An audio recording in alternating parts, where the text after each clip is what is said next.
நீலகிரி மாவட்டத்தில் நேற்றைய முன்தினம் வரை கனமழை பெய்து வந்த நிலையில் நேற்று இரவு முதல் உறைபனியின் தாக்கம் அதிகமாக காணப்பட்டது. இதனால் பொதுமக்களின் இயல்பு வாழ்க்கை பாதிப்படைந்துள்ளது. விழுப்புரம் மாவட்டம் திண்டிவனம் அருகே உள்ள கோவடி கிராம மக்கள் 2000 ரூபாய் வெள்ள நிவாரணம் நிதி வழங்காததை கண்டித்து 100க்கும் மேற்பட்டோர் சாலை மறியல் போராட்டத்தில் ஈடுபட்டதால் பரபரப்பு ஏற்பட்டது. மேலும் பொதுமக்களுடன் இணைந்து அந்த பகுதியைச் சேர்ந்த பள்ளி மாணவர்கள் பள்ளி கட்டிடம் கட்டித்தரக் கோரி சாலை மறியலில் ஈடுபட்டதால் போக்குவரத்து பாதிப்பு ஏற்பட்டது. இதனையடுத்து சாலை மறியல் போராட்டத்தில் ஈடுபட்ட பொதுமக்களிடம் போலீசார் பேச்சுவார்த்தை நடத்தினர்.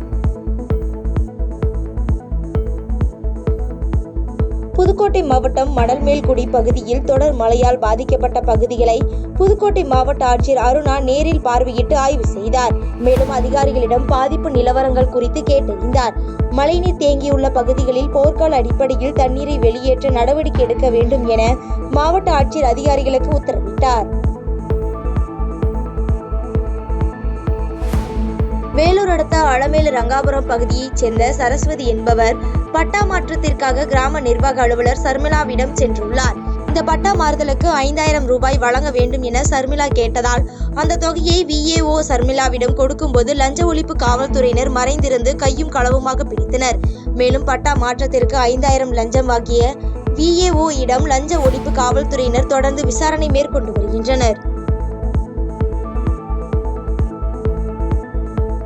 திருவண்ணாமலை மாவட்டம் செங்கம் அருகே உள்ள செய்யாற்றங்கரை அருகே சஞ்சீவ் என்பவருடைய 3 வயது மகன் விளையாடி கொண்டிருந்த பொழுது ஆற்றில் தவறி விழுந்துள்ளார். இந்நிலையில் தகவல் அறிந்து வந்த தீயணைப்பு துறையினர் 3 மணி நேர போராட்டத்திற்கு பின்னர் சிறுவனை உயிரிழந்த நிலையில் மீட்டு உறவினரிடம் உடலை ஒப்படைத்த நிலையில் இச்சம்பவம் அப்பகுதியில் சோகத்தை ஏற்படுத்தியுள்ளது.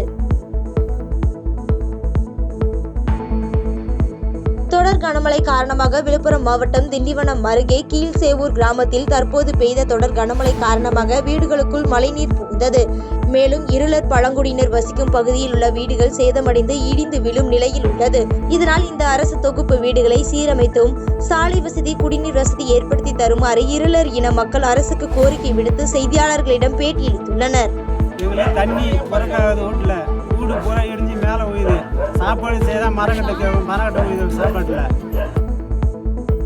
காற்றழுத்த தாழ்வு பகுதி காரணமாக காரைக்காலில் மீன்வளத்துறை உத்தரவை மீறி கரை திரும்பாத படகுகள் மீது கடும் நடவடிக்கை எடுக்கப்படும் என மீன்வளத்துறை சார்பில் எச்சரிக்கை விடுக்கப்பட்டுள்ளது. மேலும் இந்த தகவலை மீனவ கிராம பஞ்சாயத்தாளர்கள் தங்கள் கிராமங்களின் மீன்பிடி தொழிலில் ஈடுபடும் படகு உரிமையாளர்களுக்கு தகவல் தெரிவித்து உடனடியாக கரை திரும்ப உத்தரவிடப்பட்டுள்ளது. மேலும் இதுவரை கரை திரும்பிய மீனவர்கள் ஏராளமானோர் தங்களது படகுகளை காரைக்கால் துறைமுகத்தில் நிறுத்தி வைத்துள்ளனர். தேனி மாவட்டம் கம்பம் பகுதியில் உள்ள காமையங்கவுண்டம்பட்டி, வரட்டாறு, சுருளி அருவி, சுருளிப்பட்டி, முல்லை பெரியாறு ஆகிய இடங்களில் பேரிடர் மேலாண்மை மாவட்ட கண்காணிப்பாளர் லல்லி ஆய்வு மேற்கொண்டார். இந்த ஆய்வின் போது தேனி மாவட்ட ஆட்சித்தலைவர் ஹஜீவனா, உத்தமபாளையம் வட்டாட்சியர், உத்தமபாளையம் கோட்டாட்சியர் மற்றும் அரசு அலுவலர்கள் என ஏராளமானோர் உடனிருந்தனர். தருமபுரி மாவட்டம் பெண்ணாகரம் அருகே முனியப்பன் கோவில் பூசாரி மற்றும் செயல் அலுவலரை கண்டித்து பொதுமக்கள் கடையெடுப்பு போராட்டத்தில் ஈடுபட்டதால் பரபரப்பு ஏற்பட்டது. தொடர்ந்து சம்பவ இடத்திற்கு வந்த காவல்துறையினர் மற்றும் அறநிலைத்துறை அதிகாரிகள் பொதுமக்களிடம் பேச்சுவார்த்தை நடத்திய நிலையில் பொதுமக்கள் கலைந்து சென்றனர். திருச்சியில் கடந்த 2 நாட்களாக பெய்த கனமழை காரணமாக உய்யங்கொண்டான் வாய்க்காலில் மழைநீர் காற்றாற்று போல சென்று திடீர் வெள்ளப்பெருக்கு ஏற்பட்டது. இதனால் குளுமாயி அம்மன் கோவில் சுற்றிலும் நீர் சூழ்ந்ததால் கோவிலுக்குள் யாரும் செல்ல முடியாத சூழ்நிலை உள்ளது.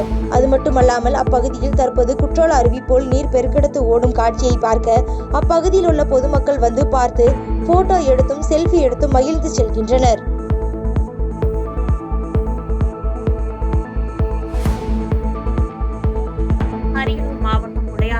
அருகே இடையாறு கிராமத்தில் முந்திரி காட்டில் வாலிபர் சடலம் ஒன்று தூக்கிட்ட நிலையில் இருப்பதாக புகார் அறிந்த உடையார்பாளையம் காவல்துறையினர் சம்பவ இடத்திற்கு சென்று உடலை கைப்பற்றி ஜெயங்கொண்டம் அரசு மருத்துவமனைக்கு பிரேத பரிசோதனைக்காக உடலை அனுப்பி வைத்தனர். போலீசாரின் முதற்கட்ட விசாரணையில் 3 தினங்களாக தேடப்பட்டுள்ள மாரியம்மன் குடும்ப பிரச்சனையின் காரணமாக முந்திரி காட்டில் தற்கொலை செய்து கொண்டது தெரியவந்துள்ளது. விருதுநகர் மாவட்டம் அருப்புக்கோட்டை அருகே வேல்முருகன் காலனி, எம்ஜிஆர் நகர் ஆகிய குடியிருப்புகளுக்குள் மழை வெள்ளம் சூழ்ந்த பகுதிகளை தமிழக வெற்றி கழக நிர்வாகிகள் சட்டமன்ற தொகுதி பொறுப்பாளர் சதீஷ் நேரில் ஆய்வு செய்து அப்பகுதி மக்களுக்கு தேவையான மாற்று இடம் மற்றும் மருத்துவ உதவி வழங்க வேண்டும் என வட்டார வளர்ச்சி அலுவலரிடம் மனு அளித்தனர்.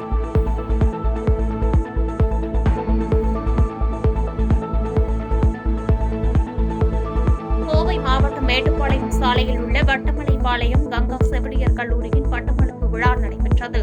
கல்லூரியில் இளங்கலை பட்டம் பெற்ற 300 மாணவ மாணவிகளுக்கு எம்ஜிஆர் மருத்துவ பல்கலைக்கழகத்தின் துணைவேந்தர் டாக்டர் நாராயணசாமி பட்டுச் சான்றுகளை வழங்கி பேசினார். அப்போது நோயாளிகளுக்கு அர்ப்பணிப்பு சேவை இறைவனுக்கு செய்யும் சேவையாக கருதி மருத்துவ சேவை செய்ய வேண்டும் என்று வலியுறுத்தி பேசினார்.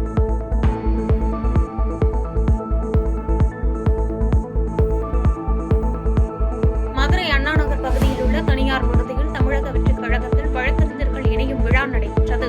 இந்த விழாவில் தமிழக வெற்றிக் கழகத்தின் தொண்டர்கள், மதுரை வடக்கு மாவட்டம் தலைவர் விஜய் அன்பன், கல்லாணி உள்ளிட்டோர் முன்னிலையில் வழக்கறிஞர்கள் விக்னேஷ் தலைமையில் சுமார் 100க்கும் மேற்பட்ட வழக்கறிஞர்கள் தமிழக வெற்றிக் கழகத்தில் தங்களை இணைத்துக் கொண்டு வருகிற 2026ஆம் ஆண்டு நடைபெறும் தேர்தலில் தங்களின் பங்களிப்பை வழங்க வேண்டும் என்று உறுதிமொழி எடுத்துக் கொண்டனர்.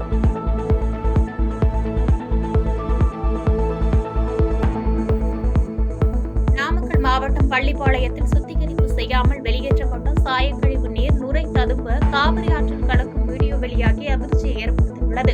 பள்ளிப்பாளையம் குமாரபாளையத்தில் 200க்கும் மேற்பட்ட சாய ஆலைகள் இயங்கி வரும் நிலையில் சாய ஆலைகளின் உரிமையாளர்கள் சிலர் சாயக்கழிவு நீரை சுத்திகரிப்பு செய்யாமல் நேரடியாக சாக்கடை கால்வாய் வழியாக காவிரி ஆற்றில் கலந்து விடுவதாக புகார் எழுந்து வந்த நிலையில் நுரையுடன் சாயக்கழிவு நீர் சாக்கடை கால்வாய் வழியே காவிரி ஆற்றில் கலந்துள்ள சம்பவம் அதிர்ச்சியை ஏற்படுத்தியுள்ளது.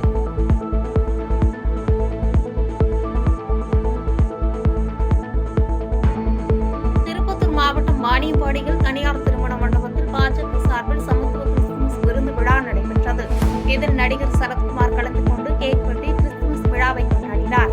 அதனைத் தொடர்ந்து நாம் தமிழர் கட்சியைச் சேர்ந்த முன்னாள் தொகுதி தலைவர் வினோத் தலைமையில் 10க்கும் மேற்பட்டோர் சரத்குமார் முன்னிலையில் பாஜக கட்சியில் இணைந்தனர்.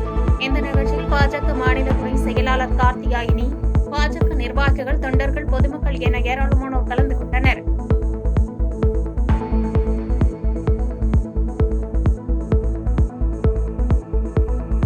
மாவட்டம் சேத்தியாத்தோப்பு அணைக்கட்டு பகுதியில் முதலை ஒன்று நீரில் தத்தளித்து வரும் காட்சி வெளியாகி பொதுமக்களிடையே அச்சத்தை ஏற்படுத்தியுள்ளது. கடந்த 2 தினங்களாக சேத்தியாத்தோப்பு அணைக்கட்டுக்கு உபரி நீர் வரத்து அதிகரித்து காணப்படுவதால் பல்வேறு பகுதிகளிலிருந்து நீர் சேத்தியாத்தோப்பு அணைக்கட்டு பகுதிக்கு வந்த வண்ணம் உள்ளது. இந்நிலையில் முதலை ஒன்று சேத்தியாத்தோப்பு அணைக்கட்டு பகுதி நீரில் தத்தளித்து சென்றது. மேலும் இந்த முதலை குடியிருப்பு பகுதியில் புகுந்து விடுவதற்கு முன்பு வனத்துறையினர் முதலையை பிடித்து பாதுகாப்பான இடத்தில் விட வேண்டும் என கோரிக்கை எழுந்துள்ளது.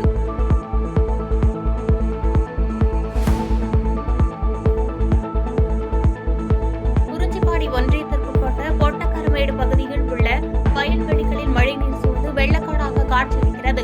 கடலூர் மாவட்டம் தீர்த்தநகிரி கிராம ஊராட்சியைச் சேர்ந்த பொட்டக்கரமேடு பகுதியில் சுமார் 500 ஏக்கர் நிலப்பரப்பளவில் நெல் அறுவடை முடிந்த நிலையில் அண்மையில் பெய்த கனமழையினால் பெருமாள் ஏரியிலிருந்து வெளியேற்றப்பட்ட உபரிநீர் மற்றும் பரவனாற்றில் வழியாக கடலுக்கு செல்லும் மழைநீர் ஆகியவை பரவனார் வாய்க்கால் அருகே உள்ள வயல்வெளிகளில் பாய்ந்துள்ளது. வெள்ள நீரினால் மழை நேரத்தில் வயல்வெளிகளில் மேற்கொள்ளப்படும் விவசாய பணிகள் அனைத்தும் பாதிக்கப்பட்டுள்ளதாக விவசாயிகள் தெரிவித்துள்ளனர்.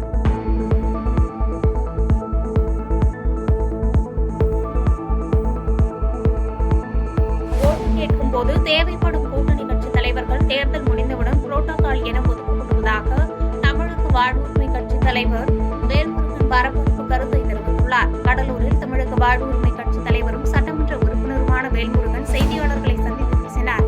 அப்போது தெரிவித்த அவர், தேர்தலின் போது முதலமைச்சருடன் அமர வைப்பவர்கள் தேர்தல் முடிந்தவுடன் புரோட்டோகால் வந்து விடுகிறது என்றும் இதற்கெல்லாம் தேர்தல் நேரத்தில் மக்கள் எதிர்வினையாற்றுவார்கள் என ஆவேசமாக கருத்து தெரிவித்தார்.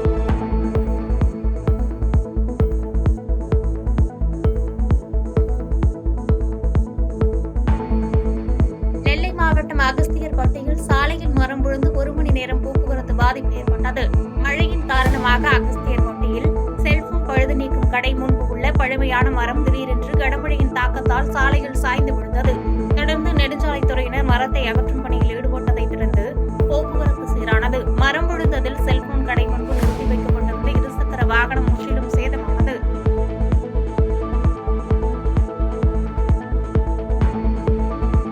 செய்பவரை கண்டால் நாம் பயங்கொள்ளலாகாது பாப்பா. மோதி மிதித்து விடு பாப்பா, அவர் முகத்தில் உமிழ்ந்து விடு பாப்பா. அண்மை செய்திகளை உடனுக்குடன் தெரிந்து கொள்ள இணைந்திருங்கள் இயம்நாடு தொலைக்காட்சியுடன்.